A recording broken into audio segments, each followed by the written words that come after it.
자, 오늘은 이제 소아시아 7교회 중에 6번째 교회, 빌라델비아 교회, 빌라델비아. 자, 빌라델비아 좀 어감이 익숙하죠? 자, 미국에 있는 한 도시 이름과 같아요. 필라델피아가 바로 여기 빌라델비아에서 차용한 이름입니다. 자, 빌라델비아, 자, 필라델피아. 자, 그 뜻의 이름이 뭘까? 자, 이름의 뜻이 뭘까요? 형제들 사이의 사랑이라고 하는 뜻을 가지고 있어요. 자, 이름이 좋죠? 그래서 그 이름답게 이 빌라델비아 교회는 소아시아 7교회 중에 칭찬만 있었던 교회입니다. 참 놀라워요. 다 칭찬만 있었어요. 자, 얼마나 대단했기에 주님이 그 책망 한마디 없이 사람이 실수도 있을 테고 부족함도 있을 텐데 주님은 이 빌라델비아 교회를 향해서만큼은 책망의 이야기가 하나도 없습니다. 지난주 사대교회 같은 경우는 책망만 있었어요. 그런데 빌라델비아 교회는 주님의 칭찬만 있어요. 말씀의 결론이지만 여러분, 저와 여러분들의 인생이 또 우리 종암제일교회가 빌라델비아 교회처럼 주님의 칭찬만을 받는 은혜가 있기를 주의 이름으로 축원합니다. 잘하였다, 착하고 충성된 종아, 네가 작은 일에 충성하였으니 이것도 맡기리라. 주님의 이런 칭찬을 받으시는 은혜가 있기를 주의 이름으로 축원합니다. 자, 그러면 궁금하지 않을 수가 없어요. 도대체 이 빌라델비아 도시가 어땠고 이 교회가 어떤 위대한 일을 했기에 우리 주님께서 이렇게 빌라델비아 교회를 칭찬하셨던 것일까? 여러분, 우리도 성도로서 칭찬받아야 되잖아요. 그렇지 않겠습니까? 그러면 오늘 빌라델비아 교회 이야기를 잘 들으셔야 됩니다. 자, 먼저 도시 빌라델비아 좀 살펴봐야 되겠죠.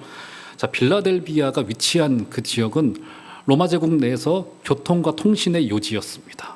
지금으로 말하면 주로 대전 정도, 대전에서 이 호남선, 경상도 쪽의 선, 이게 이제 영남선이 갈라지지 않습니까? 그래서 거기는 이제 도로교통공사가 이제 큰 건물로 들어서 있고 이제 그래요. 신탄진과 대전 쪽에 큰 건물이 있곤 합니다. 공사에 관해서는. 그리고 여기가 통신의 요지였어요. 통신이라고 해봐야 지금처럼 스마트폰이 아니라 이 우편을 전달하고 서신을 전달하고 했던 곳이 이 교차로 지점에 있었기 때문에 빌라델비아가 이제 그런 역할을 하고 있었던 도시였었습니다. 조금 뭔가 활발했겠죠. 주님 오시기 전에 좀 그랬습니다. 자, 그런데 북쪽 지역에도 이 빌라델비아의 북쪽 지역에도 광활한 이제 평야가 있었다라고 합니다. 근데 주로 어떤 농사를 했냐면 거기에 이제 포도밭을 쫙 이제 내어놓고 포도 농사를 했어요. 이게 이제 좋을 수밖에 없었던 게 뭐냐면 지금에서 이제 물이 우리가 마시는 이제 주로 마시는 데 식용이지만 당시에는 이제 포도주를 이제 물처럼 마셨습니다. 물이 희귀했기 때문에 발효시켜서 이제 포도주를 마셨습니다. 이런 포도나무가 주렁주렁 열려 있는 것을 한번 상상을 해보십시오. 저 어렸을 적에 제가 살던 그 주택 그 마당에 포도나무가 하나가 있었어요. 포도나무를 따서 먹는 재미가 굉장히 쏠쏠했습니다. 굉장히 재미있고 포도나무 열매가 이렇게 열려 있는 것을 보면은 마음도 좋아지고 그랬는데 제가 지난 주간에 이제 신방을 한 군데를 갔어요. 이사 신방이시라 이사한 지가 좀 되셨는데 제가 늦지막히 이제 가게 된 거죠. 코로나가 조금 풀렸으니까 조심스레 다녀왔습니다. 그런데 주택이었는데 마당에 지금 다 떨어졌죠. 이제 포도 넝쿨이 쭉 있더라고요. 아마 내년 가을 되면은 포도 열매가 열리지 않을까 생각이 들어져요. 그럼 그 모습이 얼마나 아름답겠습니까? 지금 빌라델비아 같은 경우가 그 북쪽의 광야란 그 평야 위에 포도 과수원을 많이 들여다놓고 거기에 식용으로 활용을 하고 이제 물로 활용을 하는 이런 산업이 매우 발달했었던 그런 도시였습니다. 그러니까 도로가 뚫려 있죠, 통신이 발달해 있죠, 그리고 이 포도나무 이 농사가 굉장히 활발하게 진행됐으니까 아마도 조금 역동적인 모습이 있었던 도시일 것으로 우리가 충분히 상상해 볼 수 있는 겁니다. 자, 그런데 결정적인 사건이 한 가지가 벌어집니다. AD 17년경에 아니죠. AD 17년입니다. 왜 특정할 수 있냐면 이게 일반 역사에도 기록된 어마어마한 사건이 이 소아시아 지역을 강타해요. 그게 뭐냐면 대지진이에요.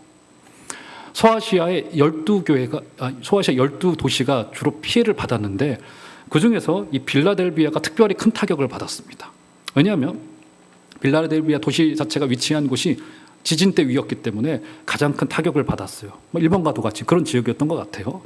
그래서 빌라델비아가 교통과 통신의 그 요지요 또 포도나무 재배로 벌어들인 그들의 부와 명성이 AD 17년의 대지진으로 말미암아서 그들의 삶의 근간이 완전히 흔들려 버리고 맙니다. 이제 어마어마한 사건이 벌어진 거예요. 그래서 수년 동안 빌라델비아에서는 여진이 이어졌는데 역사의 기록에 의하면 주로 한 20년마다 이 여진이 계속되어져서 그들이 이것을 조금 세워놓으면 또 무너지고 조금 세워놓으면 또 무너지고 이런 일들이 반복되었던 것 같습니다. 그러면 우리는 이것을 이야기요 글로만 읽지만 그곳에서 한참 삶을 살아내야 되는 그들의 입장에서는 여러분 삶이 어땠을까요? 어땠을까요? 건물들은 안전할 날이 없었을 거예요. 그 도시 사람들은 날마다 내가 세운 이 기둥과 벽과 우리 집의 이 지붕이 언제 날아갈지 모르는 굉장히 이제 위험을 안고 살아가는 굉장히 불안정한 삶을 살아가고 있었을 거예요. 그래서 여러분 자연이 어떻게 됐겠습니까? AD 17년에 대지진이 일어난 후 빌라델비아 도시의 사람들, 도시 시민들은 어떤 일을 해야 됐겠어요? 도시를 재건해야 됐겠죠? 그런데 자기들에게 자원이 없어요. 돈이 없어요. 사업도 망했어요. 그러면 당연히 어떻게 하겠습니까? 중앙정부로부터 지원을 받아야 돼요. 그래서 그때로부터 시작하여서 빌라델비아는 가장 이제 로마에게 친로마 정책을 펼치는 대표적인 도시가 되어집니다. 로마의 중앙정부에 매달릴 수밖에 없게 되어진 거예요. 그래서 중간에는 도시의 이름 자체도 황제의 이름을 넣어서 아예 도시 이름을 바꿔버리기도 합니다. 그럴 정도로 황제에게 충성을 맹약하고 우리는 로마의 도시입니다라고 하는 것을 선포하기까지 이르러요. 여러분 이렇게 빌라델비아라고 하는 이 도시는 매우 환경적으로 굉장히 척박한 상황 중에 있었습니다. 그런데 놀라운 점이 뭡니까? 이 척박한 환경 중에 있는 그 빌라델비아 교회가 굉장히 믿음으로 건승하고 있었던 거예요. 여러분 우리는 흔히들 그렇게들 많이 이야기를 합니다. 환경이 좀 좋아지면 내가 주님께 헌신할 수 있을 거야. 목사님 제가 좀 형편이 좋아지면은 조금 더 헌신할 수 있을 것 같습니다. 지금 제가 굉장히 좀 시간이 부족하고요. 지금은 조금 뭔가 많이 부족합니다. 환경이 좀 나아지고 개선되면은 주님께 많이 헌신할 수 있을 것 같습니다. 저는 그 말의 이면에 있는 그 진심은 전 진짜로 받아들여요. 그런데 제가 짧은 목회지만 되돌아보니까 그 말이 진짜가 아닌 경우가 많더라고요. 지금 내가 임한 이 환경 가운데 충성하고 내가 시간을 들이고 주 앞에 예배로 나오고 하지 않으면 이런 환경은 우리에게 중요하지 않습니다. 환경에 의해서 우리가 좌지우지 된다면 그것은 더더욱 믿음이요 신앙이라고 말할 수 없겠죠. 그렇죠? 어떻게 되는 겁니까? 교회의 승리가 한 성도의 그 믿음에서의 그 성숙이 사실은 환경 때문에 좌우될 수는 없다는 겁니다. 주님의 신실하심처럼 우리는 오늘 우리에게 주어진 그 환경 가운데 우리를 부르셨고 거기에 충성토록 우리를 부르셨고 헌신토록 부르셨고 지금이 은혜 받을 때요라고 부르시는 그 하나님의 음성에 두 손 들고 항복하고 나아갈 때 주님께서는 그 손을 잡아주신다고요. 사랑하는 여러분, 어떤 환경 속에 있으시다 하더라도 우리 주님의 그 신실하심을 흉내내시는 여러분들 되시기를 주의 이름으로 축원합니다. 오늘 이 빌라델비아 교회는 소아시아 7교회 중에 가장 척박하고 가장 암울하고 가장 어려운 환경 가운데 있었지만 책망 한마디 없었던 가장 칭찬받은 교회였다는 이 모순과도 같은 사실 앞에 우리는 교훈받을 것이 있다라고 생각되어집니다. 도시의 이런 암울한 분위기 때문인 것인지요 모르겠습니다만은 기독교인들을 향한 이 박해가 굉장히 이 빌라델비아에서는 굉장히 극심했습니다. 그래서 어떤 역사가는 이 빌라델비아 도시를 어떻게 표현을 했냐면 이 도시는 한마디로 순교자들의 도시다라고 역사가들이 평가합니다. 그만큼 많은 기독교인들이 여기서 박해를 받았고 핍박을 받았고 그리고 순교의 자리까지 나아갔던 도시가 이 빌라델비아예요. 그럴 수밖에 없겠죠. 도시는 황제에게 충성을 맹약하고 있는데 지금 기독교인들은 황제에게 절할 수 없단 말이죠. 여기에서 갈등이 일어났을 거라고요. 특별히 그 지독했던 그 유대인들이 기독교인들, 이방인 기독교인들과 유대인 출신 기독교인들을 집요하게 쫓아다니면서 박해하고 핍박을 하였습니다. 그때도 그들은 믿음의 정절을 버리지 않았어요. 그래서 어쨌든 빌라델비아는 이런 이제 환경 가운데 있는 도시였는데, 자, 그 도시에 세워진 한 줌의 모래와도 같은 그 교회를 향하여서 주님이 이제 첫마디를 떼기 시작하십니다. 자, 한번 7절 보실까요? 자, 이런 말을 떼세요. 보시면 제가 읽어드릴게요. 빌라델비아 교회의 사자에게 편지하라. 거룩하고 진실하사 다윗의 열쇠를 가지신 이 곧 열면 닫을 사람이 없고 닫으면 열 사람이 없는 그가 이르시되. 자, 주님께서 천마디를 떼시는데 주님이 어떤 모습으로 등장하십니까? 여기서 거룩하고 진실하사 다윗의 열쇠를 가지시니라고 주님께서 당신의 모습을 계시하고 계세요. 자, 일단 거룩하고 진실하사라고 하는 이 표현은 전형적인 구약적인 표현인데 성삼위 하나님이 이제 계시로 드러나신다 할 때 그런 표현인 거예요.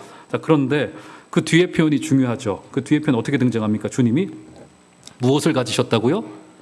다윗의 열쇠를 가지신 이로 주님께서 등장하십니다. 주님께서 다윗의 열쇠를 가지셨어요.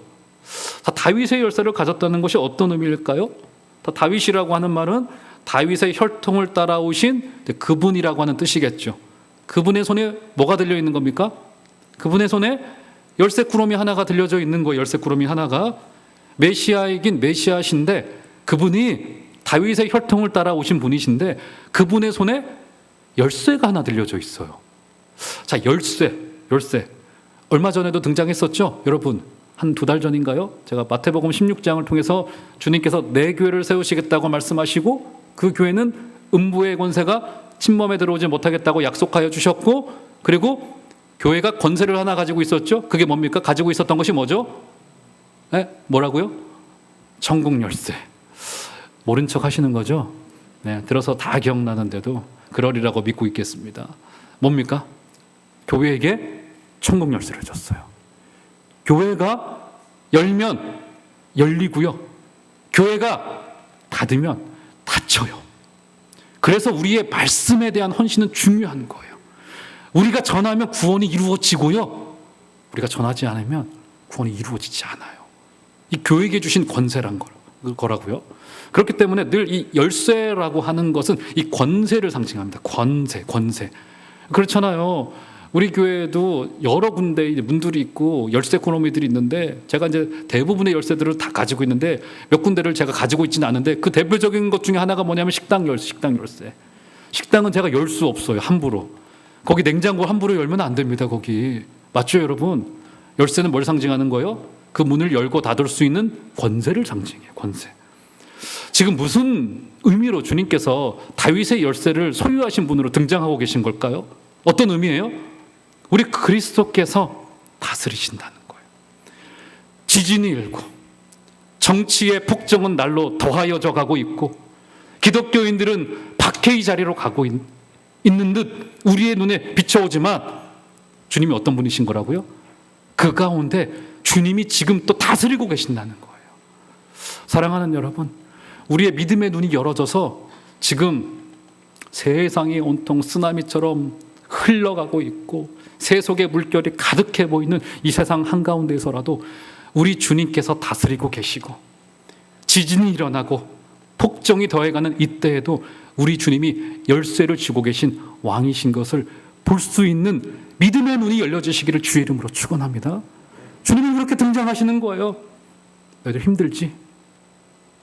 소망이 없는 것 같지? 아니야. 내가 열쇠를 쥐고 있어. 내가 문을 열면 닫을 리가 없고 닫으면 열 수 있는 자가 없어. 나는 그런 권세를 가진 자야. 우리 주님을 그렇게 받아들이시고 그렇게 인정하시는 여러분들 되시기를 주의 이름으로 축원합니다. 자, 그 주님께서 이제 빌라델비아 교회를 향하여서 칭찬하셔요. 볼까요? 자, 8절. 자, 8절을 한번, 중요한데요. 한번 다 같이 한번 한 소리로 좀 읽어보도록 하겠습니다. 시작.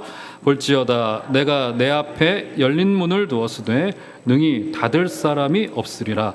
내가 내 행위를 아노니 내가 작은 능력을 가지고서도 내 말을 지키며 내 이름을 배반하지 아니하였도다. 예, 열쇠를 가지고 계신 분, 또 8절에서는 열린 문 이런 게 등장하고 있네요. 그렇죠? 이미지가 잘 이제 메이킹되고 있죠. 자, 그런데 주님이 어떻게 말씀하십니까? 내가 내 행위를 알고 있다. 이 빌라델비아 교회가 뭔가 대단한 일을 했던 것 같아요. 내가 그렇게 잘하였던 거 내가 잘 알고 있다. 너의 행위를 잘 알고 있다. 그러니까 주님은 잘 알고 계십니다, 사실. 그러니까 우리는 다 설명하기 어려워요. 우리의 인생에 대해서 사실은 또 이해해 줄 사람도 가족 가운데도 부족하고요. 사실은 좀 어렵습니다. 그런데 중요한 것은 주님이 아셔요. 참 아심받는다는 게 참 이렇게 위로가 될 수 있는 말일 수 있을까? 주님이 아셔요. 우리의 속 깊은 곳에 있는 그 이야기들, 어떤 사람에게 꺼내놓지 못한 이야기들을 우리 주님께서 아셔요. 빌라델비아 교회의 그 행위와 헌신을 우리 주님께서 아셨어요. 아셨습니다. 자, 그런데 그들의 행위가 무엇인가? 이렇게 칭찬을 받았기 때문에 뭔가 대단한 헌신을 했고, 뭔가 탁월한 것이 그들 가운데 있었고, 이 거대하고 어마어마한 건물을 지어 올렸고, 수천억에 이런 것들을 했던 것일까? 자, 한번 눈으로 한번 8절의 후반절을 한번 더 보시겠어요? 내 행위를 아노니 내가 무엇을 가지고서도요? 작은 능력을 가지고서도 내 말을 지키며 내 이름을 배반하지 아니하였도다. 그들이 첫 번째 내 말을 지키며 두 번째 내 이름을 배반하지 아니하였는데 그들이 가지고 있는 것이 무엇이었습니까? 작은 능력이었어요. 작은 능력. 작은 능력을 가지고서도 그들이 내 이름을 배반하지 않더란 것입니다.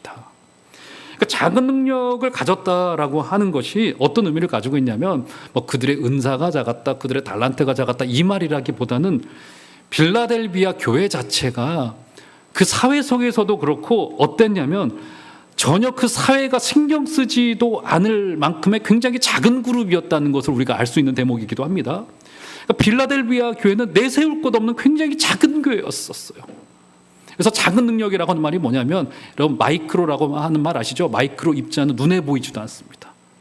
마이크로 입자 하나 가지고는 어떤 영향력도 미칠 수 없어요. 영향력을 거의 미칠 수 없는 미미한 수준의 능력이 바로 작은 능력 속에 담겨져 있는 의미인 거라고요. 이 빌라델비아 교회는 어떤 교회라고 볼 수 있냐면 빌라델비아의 그 지진이 일어나는 척박한 환경 속에서도 생존마저 위협받을 수밖에 없는 그런 교회였다고요. 그러니까 오늘날로 말하자면 이 교회는 일부 목회자가 꿈꾸는 바 무슨 대형 교회, 어마어마한 교회 이런 거 아닌 거라고요. 제가 엊그제 한 동기 목사님으로부터 기도 편지를 받았어요. 여기 은평구에 교회를 개척하셔서 이제 한 15명 전후 해서 이제 모이고 있는 굉장히 작은 공동체인데 이제 개척한 지 1년이 채 안 된 교회입니다. 코로나 중에 개척을 했습니다. 좀 신실하게 목회를 하고 계세요. A4 한 장의 크기로 해서 이미지 파일로 만들어가지고 기도 편지를 보내오셨어요. 쭉 읽어보는데 어떤 게 느껴지는지 아세요?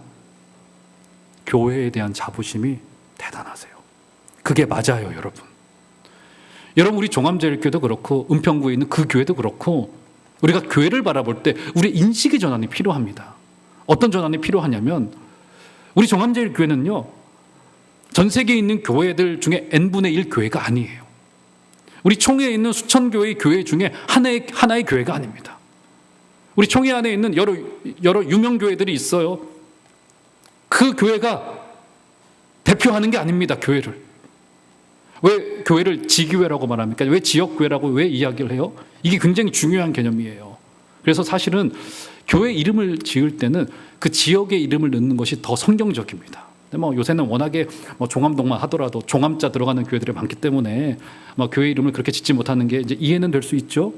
그런데 왜 지역교회, 왜 지교회라고 이야기를 합니까? 그 작은 은평구에 있는 그 교회는요, 우리 주님의 우주적인 교회를 대표하여서 거기에 있는 거예요. 그 교회는 주님의 우주적인 교회의 대표예요. 여러분, 우리 종암제일교회도 마찬가지입니다. 우리 종암제일교회도요, 우리 하나님의 어마어마한 우주적인 교회의 대표예요. 제가요, 아주 작은 교회도 사역을 해봤고 아주 큰 교회도 사역을 해봤는데 교회는 본질상 똑같더라고요. 그 영광도 똑같습니다. 여러분, 똑같아요. 빌라델비아 교회는 그 중에서도 굉장히 작은 능력만을 가지고 있었던 세상에 누구도 신경 쓰지 않을 그런 교회였어요.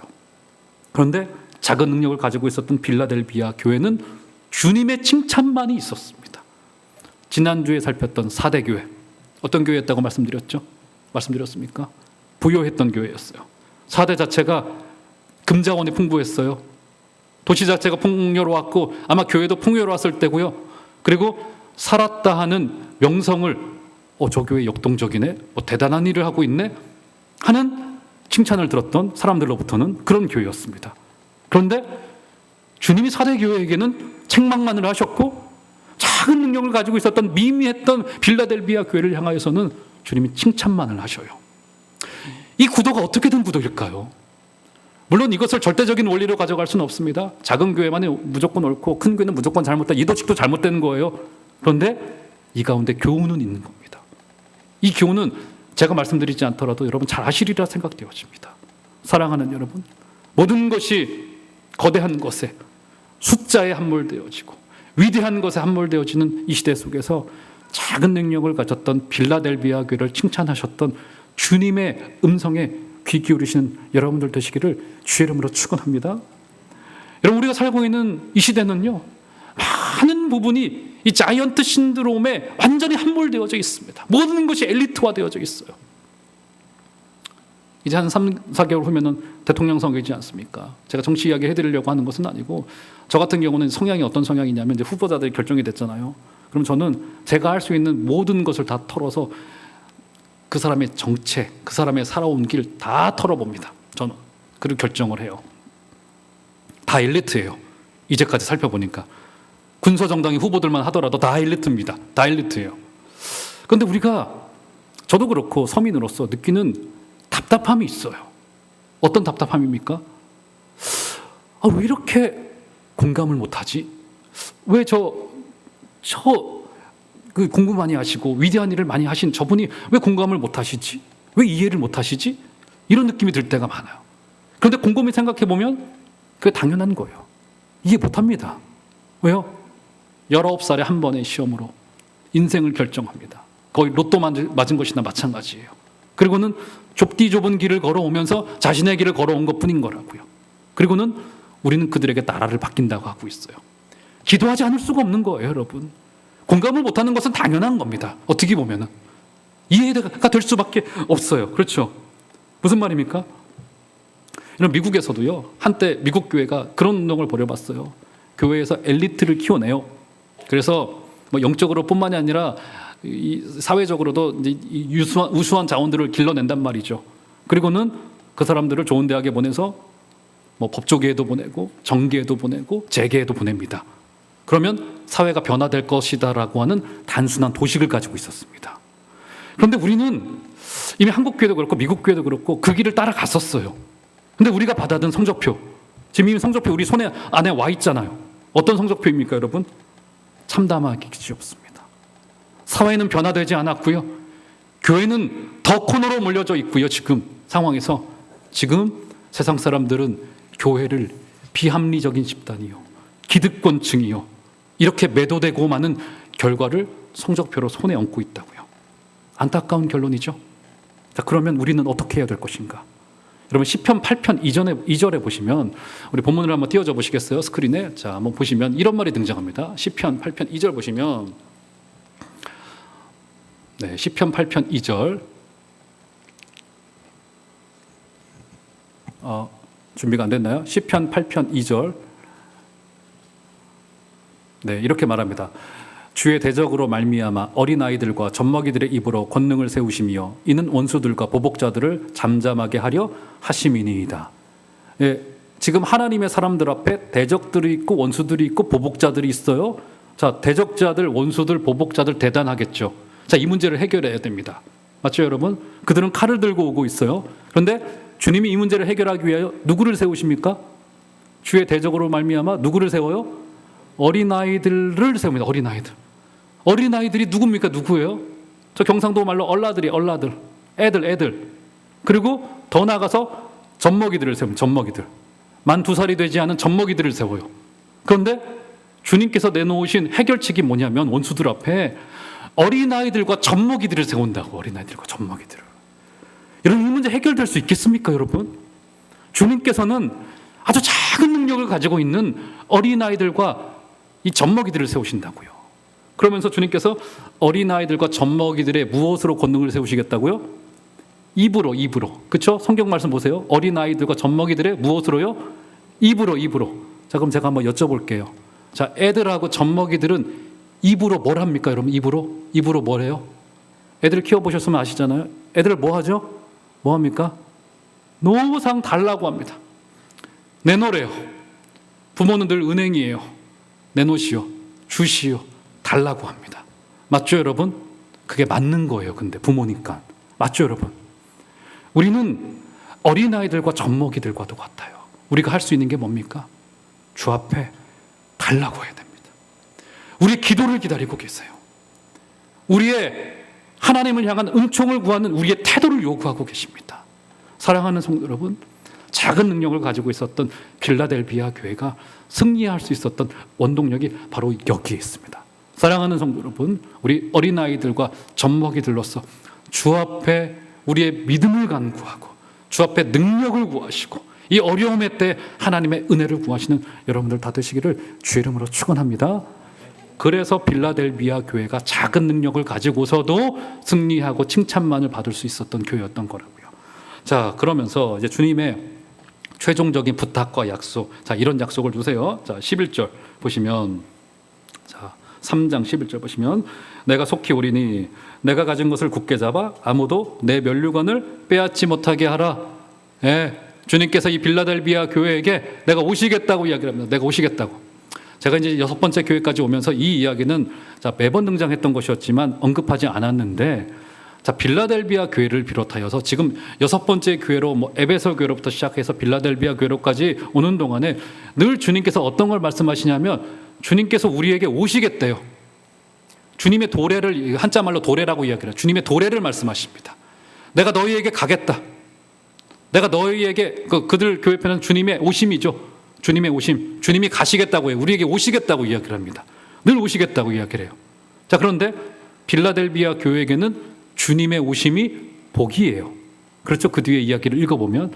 그런데 대표적으로 에베소 교회, 버가모 교회, 사대 교회에게는 주님의 오심이 복이 아니었습니다. 위협이었습니다. 찾아보지 않겠습니다만 에베소 교회에게는 주님께서 오시면 내가 너의 촛대를 옮기겠다고 이야기해요.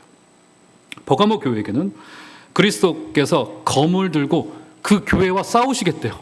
아니, 얼마나 잘못했으면 주님이 교회를 위해서 일해 주셔야 되는데 교회를 상대로 주님이 싸우시겠대요. 어마어마한 위협이죠. 그리고 사대 교회를 향하여서는 그리스도께서 도적처럼 나타나시겠다라고 이야기를 합니다. 주님의 오심으로요, 교회는 정확히 두 갈래로 나뉘어집니다. 주님의 오심이 어떤 자들에게는, 어떤 교회에게는 위협이 돼요. 위협이 됩니다. 그런데 이 빌라델비아 교회에게만은 주님의 오심이 복이었어요. 제가 그러면 여러분들께 한번 도전적으로 질문해 드리겠습니다. 여러분들은 어떠실 것 같습니까?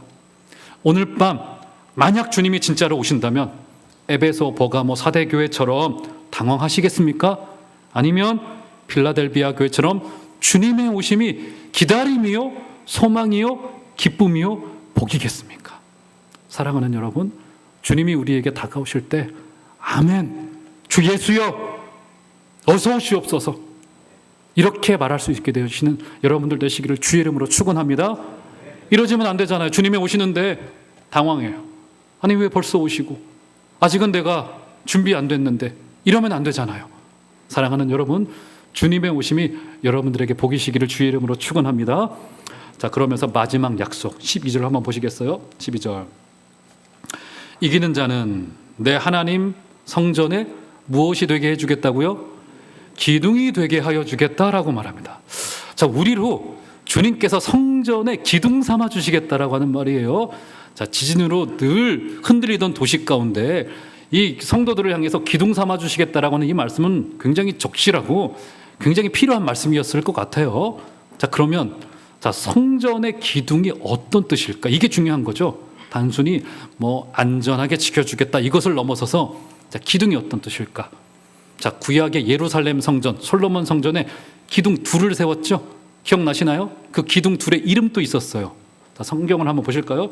자, 역대하 3장 17절을 한번 띄워줘 보시면 이렇게 말합니다. 한번 마지막이니까 다 같이 한번 읽어보겠습니다. 시작. 그 두 기둥을 성전 앞에 세웠으니 왼쪽에 하나요, 오른쪽에 하나라. 오른쪽 것은 야긴이라 부르고 왼쪽 것은 보아스라 불렀더라. 예, 성전에 들어가는 그 첫 입구에 기둥 두 개가 크게 있었던 것 같아요. 그런데 그 기둥이 얼마나 중요했던지 거기 이름도 붙여놨습니다. 이름도. 하나의 이름은 야긴이고 하나의 이름은 보아스입니다. 자, 야긴이라고 하는 이름 뜻이 뭐냐면 야긴은 그가 세울 것이다 라고 하는 뜻입니다. 그리고 보아스는 그분께 능력이 있다는 뜻이에요. 자, 야긴은 그분께서 세우실 것이다. 보아스는 그분에게 능력이 있다는 뜻이에요. 솔로몬이 금과 은과 백향목을 동원하여서 성전을 세웠습니다. 얼마나 힘들었을까요? 얼마나 자부심이 있었을까요? 그런데 성전을 다 끝낼 쯤에 주님께서 기둥 둘을 짓게 하세요. 그리고 거기에 이름을 짓습니다. 그분께 능력이 있다. 그분이 세우실 것이다. 솔로몬에게 뭘 가르치신 겁니까? 너 성전 짓느라 수고했어. 그런데 이 성전은 주님이 세우신 거야. 그분께 능력이 있는 거야. 그것을 말씀해 주고 있는 거라고요. 자, 우리를 기둥 삼아 주시겠대요. 우리의 이름이 야긴이요 보아스입니다. 어떤 걸 말씀하시는 걸까요, 여러분? 어떤 걸 말씀하시는 거예요? 우리의 인생이 그분의 손 안에 달려져 있다는 뜻이에요. 기둥은 결국 하나님의 통치와 임재를 상징합니다. 매일 흔들거리는 일상을 살고 있었던 빌라델비아 시민들과 성도들을 향해 믿음을 지킨 자들에게 임할 흔들리지 않을 하나님의 나라, 그분의 그 능력으로 세워질 하나님의 나라를 약속하여 주셨어요. 사랑하는 성도 여러분, 이번 한 주간에도 우리 스스로를 기둥 삼으면 흔들릴 수밖에 없습니다. 하지만 그 기둥을 세우시고 그분의 능력이 지탱하실 하나님의 성전은 안전할 것입니다. 이번 한 주간에도 그런 주님과 동행하여 주시고 그런 주님과 묵상의 삶을 살아가 주시고 아름답게 순종의 제자도를 통하여서 이 땅을 세워가시는 복된 여러분들 다 되시기를 주의 이름으로 축원합니다.